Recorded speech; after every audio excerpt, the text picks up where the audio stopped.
Bonjour à tous, chers fidèles de cette belle radio arc-en-ciel.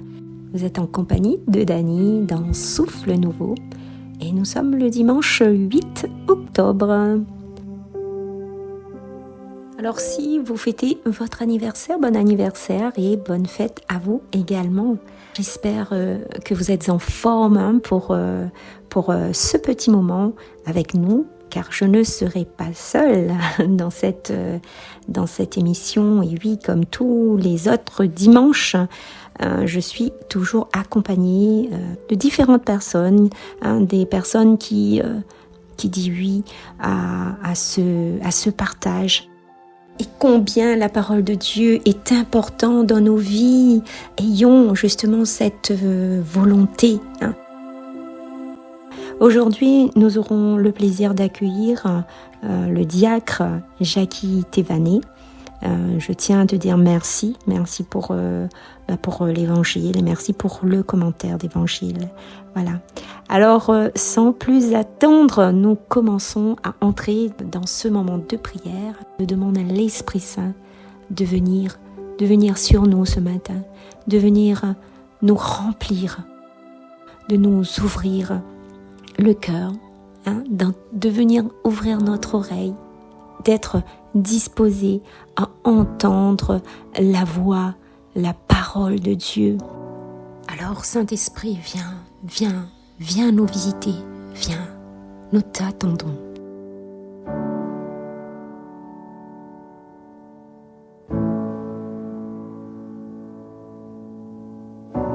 Saint-Esprit, repousse les limites de ma foi.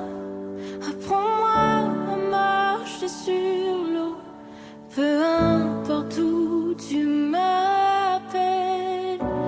Conduis-moi plus loin que je n'oserais m'avancer, et ma foi sera fortifiée dans la présence de mon Sauveur.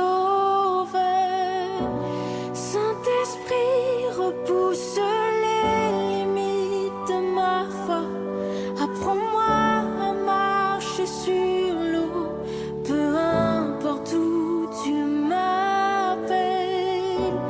Conduis-moi plus loin que je n'oserais m'avancer, et ma foi sera fortifiée dans la présence de mon Sauveur. Saint-Esprit, repousse les limites de ma foi. Apprends-moi à marcher sur l'eau, peu importe où tu m'appelles. Conduis-moi plus loin que je n'oserais m'avancer, et ma foi sera fortifiée dans la présence de mon Sauveur. Saint-Esprit, repousse les limites de ma foi. Apprends-moi à marcher sur l'eau, peu importe où tu m'appelles. Dieu éternel et tout-puissant, dans ta tendresse inépuisable, tu combles ceux qui t'implorent, bien au-delà de leurs mérites et de leurs désirs. Et répands sur nous ta miséricorde en délivrant notre conscience de ce qui l'inquiète et en donnant plus que nous n'osons demander. Par Jésus, le Christ, notre Seigneur. Amen.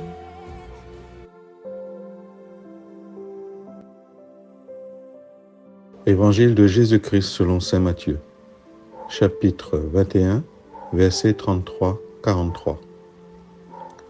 Jésus disait aux chefs des prêtres et aux pharisiens : « Écoutez une autre parabole. Un homme était propriétaire d'un domaine. Il planta une vigne, l'entoura d'une clôture, y creusa un pressoir et y bâtit une tour de garde. Puis, il la donna en fermage à des vignerons et partit en voyage. Quand arriva le moment de la vendange, il envoya ses serviteurs auprès des vignerons pour se faire remettre le produit de la vigne. Mais les vignerons se saisirent des serviteurs, frappèrent l'un, tuèrent l'autre, lapidèrent le troisième. De nouveau, le propriétaire envoya d'autres serviteurs plus nombreux que le premier, mais ils furent traités de la même façon. Finalement, il leur envoya son fils en se disant « Ils respecteront mon fils. » Mais, voyant le fils, les vignerons se dirent entre eux « Voici l'héritier. Allons-y, tuons-le, nous aurons l'héritage. » Ils se saisirent de lui, le jetèrent hors de la vigne et le tuèrent. Eh bien, quand le maître de la vigne viendra, que fera-t-il à ces vignerons? On lui répond, ces misérables, il les fera périr misérablement. Il donnera la vigne en fermage à d'autres vignerons, qui en remettront le produit en temps voulu. Jésus leur dit, n'avez-vous jamais lu dans les Écritures, la pierre qu'ont rejetée les bâtisseurs est devenue la pierre angulaire. C'est là l'œuvre du Seigneur, une merveille sous nos yeux. Aussi, je vous le dis, le royaume de Dieu vous sera enlevé pour être donné à un peuple qui lui fera produire son fruit. Acclamons la parole de Dieu.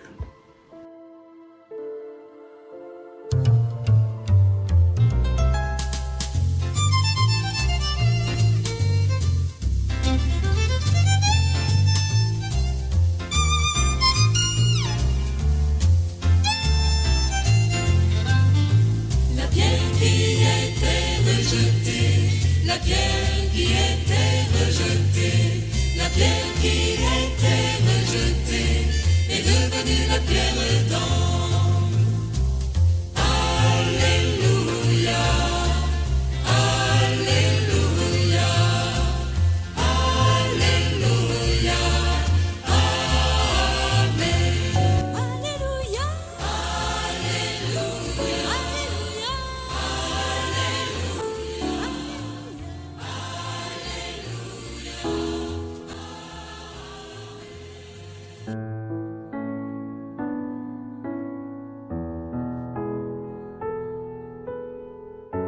L'évangile que nous venons d'entendre parle une nouvelle fois de la vigne. Dans cette parabole, Jésus reprend quelques versets du Cantique de la vigne que nous pouvons retrouver dans le chapitre 5, versets 1 à 7 du livre d'Isaïe. Et à travers les paroles d'Isaïe, nous comprenons que son ami, le propriétaire de cette vigne, c'est Dieu lui-même. Que la vigne représente la maison d'Israël, le peuple élu de Dieu. Et que le plan qu'il chérissait, ce sont les hommes, c'est-à-dire chacun d'entre nous. Mais Jésus va plus loin qu'Isaïe dans son enseignement. Cela peut nous sembler surprenant, mais ce n'est pas la production de fruits plus ou moins bons qui est le plus important à ses yeux dans cette parabole. Il veut plutôt attirer notre attention sur la mauvaise conduite de ces hommes, à qui il a confié sa vigne et en qui il avait une grande confiance. Et quelle est cette mauvaise conduite de ces hommes? C'est de vouloir s'approprier, de vouloir s'accaparer la vigne de leur maître, jusqu'à tuer son propre fils. C'est là leur péché. Ils se comportent comme si la vigne leur appartenait, alors qu'ils ne sont que de simples gérants. Et lorsqu'ils tuent le fils du propriétaire, ils disent clairement qu'ils veulent se faire héritier et maître. Voici l'héritier, allons-y, tuons-le. Nous aurons l'héritage. Nous deviendrons les maîtres de ce vignoble. Nous deviendrons les maîtres du monde. Nous n'avons pas besoin de Dieu pour profiter du produit de cette vigne. Chers amis, bien souvent, et il faut le reconnaître humblement, nous agissons comme ces hommes. Nous croyons que nous pouvons vivre sans Dieu. Nous croyons que les dons qu'il nous a confiés nous appartiennent. Et nous oublions de les mettre au service du bien commun, au service de tous. Et c'est ainsi que, petit à petit, sans nous en rendre compte, nous rejetons la pierre angulaire, la seule pierre capable de nous faire tenir debout, de faire tenir le monde debout. Si Dieu n'est pas reconnu en tant que Dieu, oui, il y a de fortes chances que la société humaine vole en éclats. Regardons ce qui se passe de notre monde aujourd'hui. Les guerres, les injustices, les épidémies, les lois qui détruisent la famille selon le cœur de Dieu, les catastrophes naturelles qui se multiplient. Oui, notre monde est en train de voler en éclats. Car c'est la recherche de notre propre gloire, de notre propre plaisir, le pouvoir qui passe en premier, qui passe avant Dieu. Eh bien, chers amis, je crois que aujourd'hui, à nous, baptisés, Jésus nous rappelle notre mission la plus importante, mission qu'il nous confie. C'est de révéler au monde que dans tout ce que nous faisons, Dieu, notre Créateur, doit avoir la première place. Dieu premier doit être notre slogan. Dieu premier en tout. Et si nous prenons ce chemin, nous deviendrons ces fruits savoureux que notre monde attend aujourd'hui. Et pour savoir si nous sommes sur ce chemin, il nous faut méditer sur notre relation avec Jésus. Est-ce que nous le connaissons vraiment? Sommes-nous greffés sur lui? Sommes-nous ces sarments prêts à porter du fruit? Acceptons-nous de faire facilement sa volonté? Acceptons-nous de nous convertir sincèrement, profondément? Autant de questions que nous devons nous poser régulièrement. Car malheureusement, et il faut le reconnaître là aussi humblement, notre histoire avec Dieu est une histoire faite de beaucoup d'infidélité. Au lieu de raisins précieux, elle ne produit bien souvent que des petites choses immangeables, comme la colère, la jalousie, les ladilafés, la haine. Eh bien, pour éviter cela, je vous invite à écouter ce que nous dit saint Paul dans sa lettre aux Philippiens, chapitre 5, versets 8-9. Mes frères, tout ce qui est vrai et noble, tout ce qui est juste et pur, tout ce qui est digne d'être aimé et honoré, tout ce qui s'appelle vertu et qui mérite des éloges, tout cela, prenez-le à votre compte. C'est que vous avez appris et reçu, ce que vous avez vu et entendu de moi, mettez-le en pratique, et le Dieu de la paix sera avec vous. Alors remercions du plus profond de notre cœur notre Dieu pour sa paix.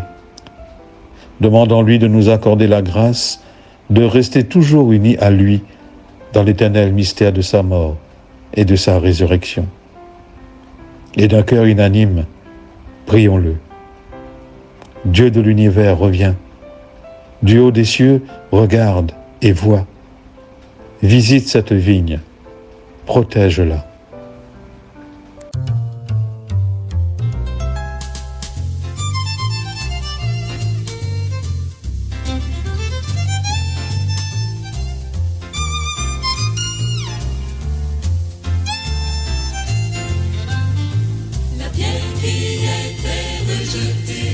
La pierre qui était rejetée, la pierre qui était rejetée est devenue la pierre d'angle.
Merci, diacre Jackie Thévanet, pour ces explications sur l'Évangile. Et nous avons pu voir que l'appât du gain conduit les vignerons à commettre l'irréparable. Alors maintenant, j'aurai une question pour vous. Quelle dépendance m'empêche de cultiver mon jardin intérieur? Et bien entendu, le diacre nous a donné les pistes, nous a révélé ses pensées sur ce texte. Et à nous aujourd'hui, cette question est posée, à nous personnellement. Pour moi, ce texte, il y a une phrase, il y a une phrase qui revient sans cesse dans ma tête et j'aimerais vous le partager. Parce que c'est important quand on suit Jésus et quand on avance dans la parole et quand on a cette foi en lui, il nous parle et j'aimerais bien vous le partager. Celui qui veut suivre Jésus, la première des choses qu'il doit faire est de renoncer à lui-même. Renoncer, c'est laisser ce qui t'était de droit pour pouvoir te soumettre à un autre. Alors tout simplement, les amis, si vous voulez suivre Jésus, renonce à tout ce que vous l'étiez auparavant. Et s'il est compliqué de mettre tout cela de côté, qu'il prend un petit peu le temps, mais demande Seigneur, demande Jésus, aide à avancer, aide à prendre des bonnes décisions que va ramener sur le bon chemin, sur le chemin que Jésus y désire pour toi. Bien entendu, renoncer à soi-même, c'est renoncer à tout ce qui fait sa gloire, à ce qui l'élève, à ce qui fait reconnaître sa beauté, son intelligence, sa capacité. C'est bien pour pouvoir être en mesure de suivre Jésus. Alors regardons tous dans la même direction, direction de Jésus, qui a donné sa vie et qui nous invite à le suivre. C'est le Christ, Jésus, qui est le chemin, la vérité et la vie. Alors je t'invite à réfléchir tout doucement, tranquillement, dans un coin. Quelle dépendance m'empêche de cultiver mon jardin intérieur? Et pour finir, m'y propose Azote une petite prière. Seigneur, donne à nous, ô Dieu, donne à nous, ô cœur. Parce que où les grands et aux mystères de ta miséricorde, les grands, alors donne à nous tes yeux pour voir comme on voit à nous. Donne à nous de cœur pour être patient, pour être gentil, pour être agréable, pour aimer les autres, comme nous-mêmes. Donne à nous tout cela, Seigneur. C'est rien qu'il gagne entendre notre appel. Et aujourd'hui, malgré notre ingratitude, malgré notre refus, souvent de te suivre, de suivre le bon chemin, Seigneur, vous êtes toujours là pour aider à nous dans nos épreuves. Ou prends patience, ou la persévérance. Donne à nous tout cela, Seigneur. Ou prends soin de notre peuple et on marche à notre rythme. On marche avec nous, même dans notre lourdeur. On marche avec nous. On prend courage avec nous. Et chaque fois que nous ralentit, que notre pas est ralenti, on est à côté de nous. Malgré notre révolte, malgré souvent nos manques de reconnaissance, on est toujours confiant. On a toujours confiance que demain, nous va suivre le bon chemin avec vous. Et on sera toujours là pour relève à nous. ou appelle à nous à suivre à collaborer à l'avènement de ton royaume. Alors Seigneur, je voudrais dire merci. Merci d'être dans notre vie. Merci d'aide à nous à trouver notre chemin, à trouver notre voie. Merci Seigneur. Et pour cela, nous rendons grâce Seigneur. Amen.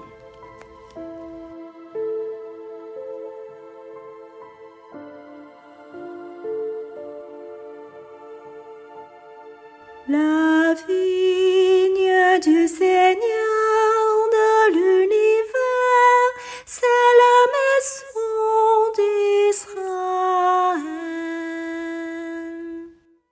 La vigne que tu as prise à l'Égypte, tu la replantes en chassant des nations. Elle étendait ses sarments jusqu'à la mer et ses rejets jusqu'au fleuve. La vigne du Seigneur de l'univers, c'est la maison d'Israël. Pourquoi tu perçais sa clôture? Tous les passants y grappaient en chemin. Le sanglier des forêts la ravage, et les bêtes des champs la broutent. La vigne du Seigneur de l'univers, c'est la maison d'Israël. Dieu de l'univers revient, du haut des cieux regarde et voit. Visite cette vigne, protège-la, celle qu'a plantée ta main puissante.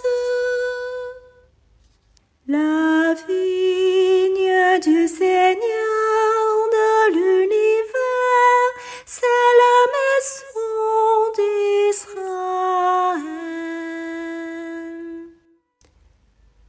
Jamais plus nous n'irons loin de toi. Fais-nous vivre et invoquer ton nom. Seigneur Dieu de l'univers, fais-nous revenir. Que ton visage s'éclaire et nous serons sauvés. La vigne du Seigneur de l'univers, c'est la maison d'Israël.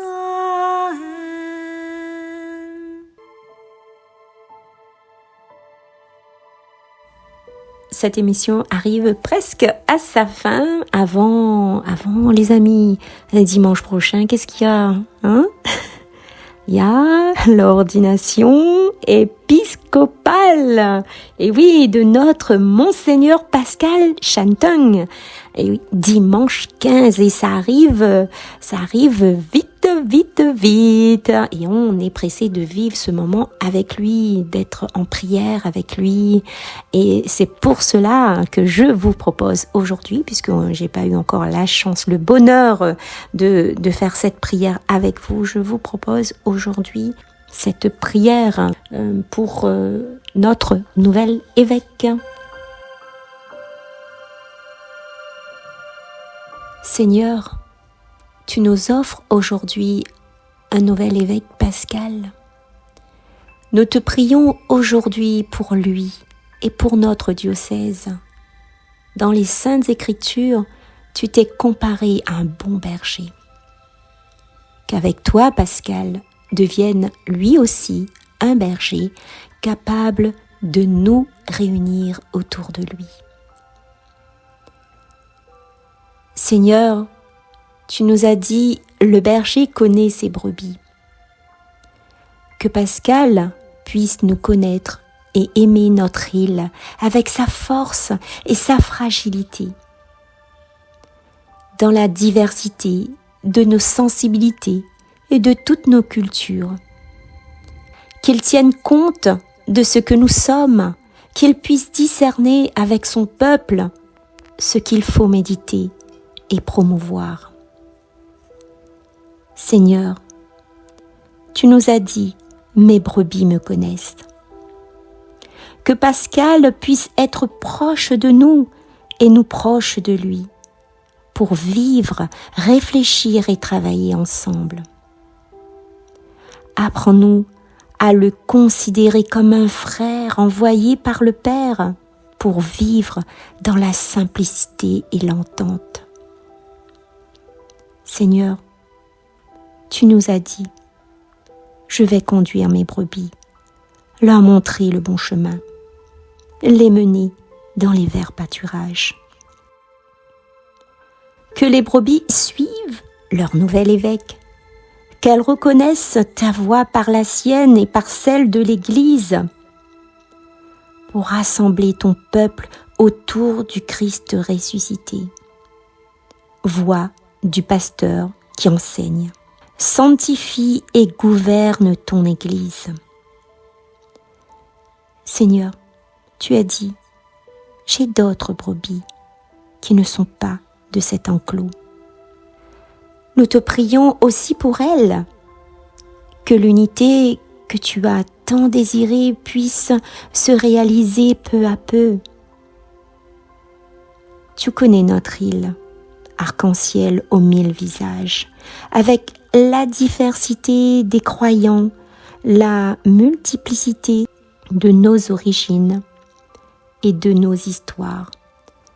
Que Pascal soit ce frère attentif à chacun de nous. Seigneur, notre pape François confie à ton serviteur Pascal notre diocèse. Donne à notre nouvel évêque la force de nous aider à marcher ensemble dans la communion pour la mission. Qu'intercède pour nous la bienheureuse Vierge Marie, Saint Joseph, les saints apôtres, Saint François Xavier, Monseigneur Alexandre Mauny, Père Frédéric Levavasseur, la vénérable Mère Marie-Madeleine Delacroix, la bienheureuse Victoire, les bienheureux Père Laval et Frère Scubilion. Amen. Restons en union de prière toute la semaine pour ce beau jour qui arrive. Et je vous souhaite à tous une sainte journée et on se donne rendez-vous la semaine prochaine. Portez-vous bien. Au revoir.